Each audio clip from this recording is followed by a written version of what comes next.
BJP జాతీయ కార్యవర్గ సమావేశాలు ముగిశాయి. 2 రోజుల పాటు జరిగిన సమావేశాల్లో పలు తీర్మానాలు చేశారు.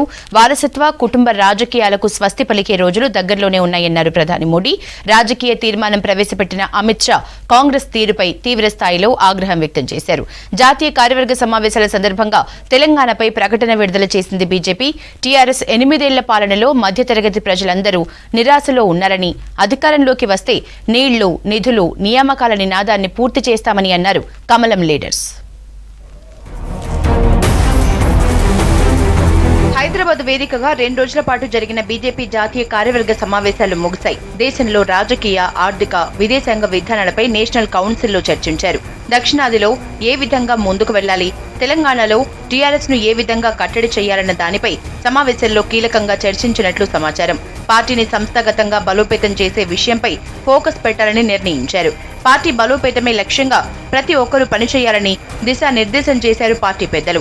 పార్టీని అట్టడుగు వర్గాల వరకు చేరువ చేయాలని పార్టీ శ్రేణులకు ప్రధాని మోడీ సూచించారు. కార్యవర్గ సమావేశాల్లో ఇవాళ ప్రధాని మోడీ మాట్లాడారు. హైదరాబాద్ ను భాగ్యనగర్ గా అభివర్ణించిన ప్రధాని సర్దార్ పటేల్ ఏక్ భారత్ అందజేశారని, శ్రేష్ఠ భారత్ దిశగా అడుగులు వేస్తున్నామన్నారు. కుటుంబ, వారసత్వ పార్టీలకు ప్రజలు గుడ్ బై చెప్పే రోజులు దగ్గరలోనే ఉన్నాయన్నారు. సర్దార్ పటేల్ ఏక్ భారత్ కు పునాది వేశారని, దాన్ని ముందుకు తీసుకువెళ్లాల్సిన బాధ్యత మనందరిపై ఉందని అన్నారు. కార్యవర్గ సమావేశాల్లో మోడీ స్పీచ్ కి సంబంధించిన వివరాల్ని రవిశంకర్ ప్రసాద్ మీడియాకు వివరించారు. Political parties which have ruled India for many years today are fighting for their existence. But the Prime Minister very categorically stated that this terminal decline of their very identity should not be a cause for humor for us or jeer for us. This should give us a larger commitment not to commit the mistake which they have committed. BJP కార్యవర్గ సమావేశాల్లో రాజకీయ తీర్మానం ప్రవేశపెట్టిన అమిత్ షా కాంగ్రెస్ తీరుపై ఆగ్రహం వ్యక్తం చేశారు. అభివృద్ధిని అడ్డుకుంటూ అధికారంలోకి వస్తామంటూ కాంగ్రెస్ భ్రమల్లో ఉందన్నారు. కరోనా, సర్జికల్ స్ట్రైక్స్ ని కూడా రాజకీయం చేసిందన్నారు. కశ్మీర్ అంశాన్ని అంతర్జాతీయంగా మార్చే ప్రయత్నం చేస్తున్నారని మండిపడ్డారు. కాంగ్రెస్ అవకాశవాద, అవినీతి రాజకీయాలకు వేదికగా మారిందన్నారు అమిత్ షా. బెంగాల్, తెలంగాణలో బీజేపీ అధికారంలోకి వస్తుందని ధీమా వ్యక్తం చేశారు అమిత్ షా. దేశంలో ప్రతిపక్షాన్ని ఇప్పటికే ప్రజలు ఓ మూలన కూర్చోబెట్టారన్నారు అస్సాం ముఖ్యమంత్రి హిమంత బిశ్వ శర్మ. వచ్చే 30-40 ఏళ్ల పాటు బీజేపీదే అధికారమని ధీమా వ్యక్తం చేశారు. కుటుంబ పాలన, రాష్ట్రంలో జరుగుతున్న అరాచకాలపై కార్యవర్గ సమావేశాల్లో చర్చ జరిగిందన్నారు. త్వరలోనే తెలంగాణలో కూడా కుటుంబ పాలన అంతమవుతుందన్నారు. BJP wants to do in next 10 years, 20 years, 30 years. हमारा कंट्री में, देश में 2 ही पॉलिटिक्स होना चाहिए कि भाई आप परफॉर्म करो और सरकार चलाओ, देश में डेवलपमेंट करो. तो these two are the basic buzzword in the entire deliberation. జాతీయ కార్యవర్గ సమావేశాల సందర్భంగా తెలంగాణపై ప్రకటన విడుదల చేసింది బీజేపీ.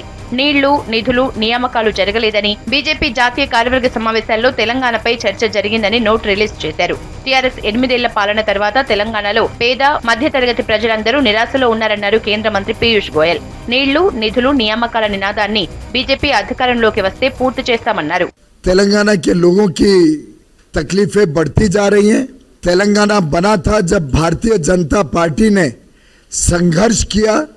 वर्षों वर्षों तक जिस प्रकार से भ्रष्टाचार का प्रतीक बन गई है आज तेलंगाना की सरकार, जिस प्रकार से यहाँ के एक परिवार ने, मुख्यमंत्री भी उस परिवार का, सीनियर मिनिस्टर भी उसी परिवार का, सरकार पूरी, बाकी मंत्रियों के लिए कोई काम नहीं, एक ही परिवार के व्यक्ति पूरी सरकार चलाएं. బీజేపీ జాతీయ ఉపాధ్యక్షురాలు డీకే అరుణ, ఎమ్మెల్యే ఈటెల రాజేందర్ కార్యవర్గ సమావేశంలో మాట్లాడారు. హైదరాబాద్, తెలంగాణ ప్రకటనపై చర్చ సందర్భంగా డీకే అరుణ రాష్ట్రంలోని పరిస్థితులను వివరించారు. ఆర్థికంగా, సామాజికంగా అన్ని రకాలుగా తెలంగాణ ప్రజలకు కష్టాలు ఎక్కువయ్యాయన్నారు. టీఆర్ఎస్ ప్రభుత్వం నిర్బంధ పాలన చేస్తోందని విమర్శించారు. ప్రతి వ్యవహారంలో అవినీతి ఆరోపణలు వచ్చాయని తెలిపారు. కుటుంబ పాలనకు అంతం పలికి డబుల్ ఇంజిన్ సర్కార్ ఏర్పాటు చేస్తామన్నారు డీకే అరుణ, ఈటల. తెలంగాణ గురించి ప్రస్తుతం తెలంగాణలో కొనసాగుతున్నటువంటి నియంతృత్వ పాలన, కుటుంబ పాలన, ఇక్కడ జరుగుతున్న ప్రజలకు, తెలంగాణ ప్రజల ఆకాంక్షలతోన నిర్మాణమైనటువంటి తెలంగాణలో ప్రజల ఆకాంక్షలను పూర్తిగా నిర్లక్ష్యం చేసినటువంటి ప్రభుత్వము, అవినీతి ప్రభుత్వంగా దీనికి ఈరోజు ప్రజల లోపల ముద్ర పడిందనేటటువంటి విషయము, పెద్ద ఎత్తున అవినీతికి పాల్పడుతుందనే విషయాలను కూడా ఇవన్నీ జరుగుతున్నటువంటి అంశాలే. తెలంగాణలో ప్రతి ఒక్క రోజు ప్రతిరోజు గమనిస్తున్నటువంటి అంశాలే, చూస్తున్నటువంటి అంశాలే అక్కడ కూడా చెప్పడం జరిగింది. తెలంగాణ రాష్ట్రంలో భారతీయ జనతా పార్టీని అధికారంలో తీసుకొచ్చే దిశగా రాజకీయ తీర్మానాన్ని ఒక పేపర్ని ప్రజెంట్ చేయడం జరిగింది.